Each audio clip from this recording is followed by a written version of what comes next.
I called my boy Danny Way and I was like, hey, he's a pro skater. I don't know if you're familiar with Danny Way, but legendary. Mhm. But I called him and I was like, hey man, I'm pulling up, pulled my bus up to his house. I was like, man, just hold me down for a while. So he's got a compound, right? And no one's allowed in there. And so again, all I was doing was just smoking and skateboarding like everywhere, going to his like training facility and skating and smoking. And my mom was with me at the time. And then I started bloodletting, which is like you cut yourself with a razor somewhere on your skin, and then you bloodlet to. It's like a Native American practice, it's like it's supposed to help release, you know what I mean? Release shit, you know what I mean? Which is probably why I'm addicted to getting tattoos as well. You know what I mean? Like it, the pain is part of my process. But anyway, word got out that I was suicidal, which is not at all true. But I was scaring people. I was scaring people that love me. And my dad got sent out to Jim Garner. He got sent out to San Francisco, or no, Seattle. No, where the fuck? Oh, San Diego. San Diego. And because Travis Barker called Paul and said, hey, man, something's wrong with Wolf, man. Like something's not right. And something wasn't right. And my dad pulled up. I was at the skate shop in San Diego, and someone asked me, because I started putting blood on like white Vans and like making art out of it, basically, which they ripped, by the way, around the corner. They designed that shoe. Like blood splotch on a white tennis shoe, on a white slip-on. My mom has those shoes, by the way. But and someone asked, they bought a pair of white Vans for me and asked me to bloodlet over it in front of the shop. And like a perfect storm, here comes my dad out of nowhere in 4 cop cars. And it was just like, I couldn't have like convinced them that I wasn't suicidal. I couldn't convince them that there was like blood on the ground, bro. You know what I mean? And a bandage around my hand. So they arrested me and took me to the psych ward. And, I sat up in that motherfucker for 4 days. Like a Green Day video. Like real shit. Scrubs, padded rooms, the whole nine. So I kicked my own ass. Well, yeah, you said in the psych ward they tried to break me and feed me drugs for 72 hours against my will. I lost everything and lost 95% of every so-called friend and business associate during my stay. Yeah. Yeah, I lost everyone's faith in me, you know what I mean? Including a great deal of fans. I think I lost like over 150,000 followers overnight. Crazy shit, man. And I had to set out and rebuild and figure shit out. So I did. I came back to Nashville, and they weren't gonna put my record out until I went to rehab. So I went to rehab. And when I told them that I was a alcoholic, but my secret was I hadn't drank alcohol in almost over a year. So I got hammered drunk right before I was supposed to go into rehab, so I would have it on my breath, because I didn't want them to send me to a psych section. I was like, man, just put me with the alcoholics. I don't want to hang out with no emo suicidal fools, because I wasn't suicidal and I knew what they were going to do. And they did have them houses out there. They had like, we call it the sad house. So you had people who were suicidal. They all hung out with each other.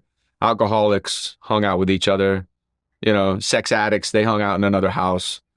It was like all these houses. So I chilled with the alcoholics for my stint, like 30 something days. Got fat on lasagna and donuts. And did my time, dude. And then they fucking agreed to put my record out. Mm. I would have. Look, a lot of people don't understand what he's talking about, bro. Sometimes the pressure builds up, life builds up. You've been through so much, and you do certain things to escape. He called it bloodletting. When I spoke on it before, people thought I was taking up for it. I'm not taking up for it, people. I'm not a cutter. I'm not a cutter by no means. I just understand what he was going through. Now, and he in the music industry. So you never know what demons they was putting in him that make him feel certain ways to make him want to seek red. Let's call it that now. We can call it seeking red. We don't know what they were doing to him to make him want to seek red. He ended up finding the help he needed. Now he's talking about it. What's the problem?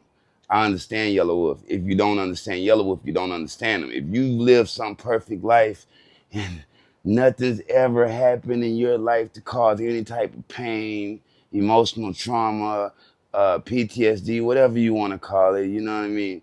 Look, whoop-de-doo, good for you, you know what I mean? But for the people that's, natural uh, humans progressing through this life and just moving along, the wanderers, you know what goes on in this world and it gets real. So you never know how bad it gets for you, just like you don't know how good it gets for you. So when you hear somebody talk about their pain, use a minute to use your brain. You for real. I wasn't trying to rhyme there. It just ended up rhyming. But yeah, just take a minute to really listen to what people are saying, bro. You never know if it could help you now or later, or help somebody that you love in the future. That now you got some advice that you could tell them because you've witnessed somebody going through what they're saying. But yeah, he got the help. He got the help. He got the help. He went to the psych ward. Wasn't for him. He got out of there. Couldn't. He wasn't trying to be around the emo people. You know what I mean? So he got out of there. I'll tell you a quick story. Story time with Scars from the Playground. I too was in the psych ward once. It was for like 3 days. I went to the military. The recruiter lied to me. I was trying, when I found out they was putting me on a submarine, I said, oh, but no. Let's back up real quick.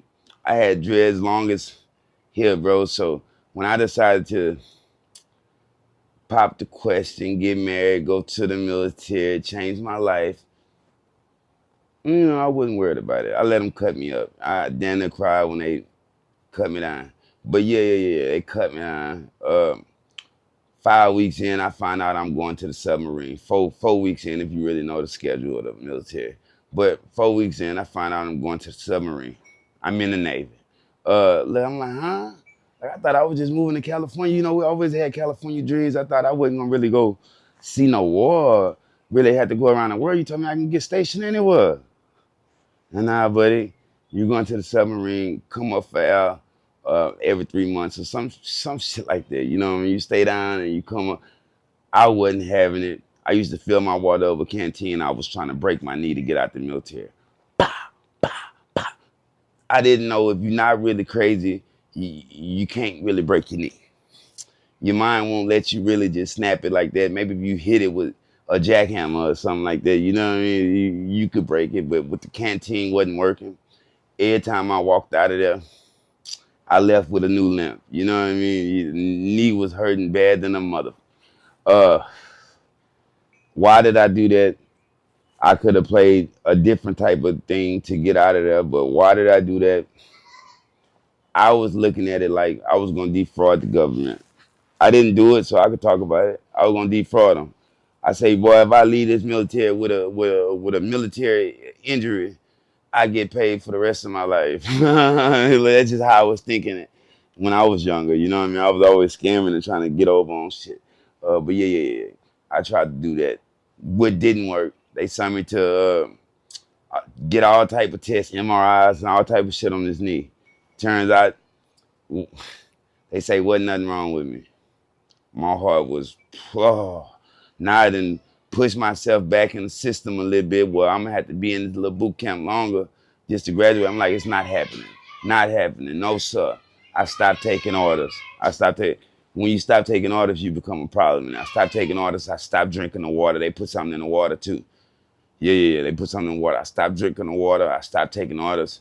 I'm slapping people. Pow, pow. Every time somebody do something, we scrapping everywhere, everywhere.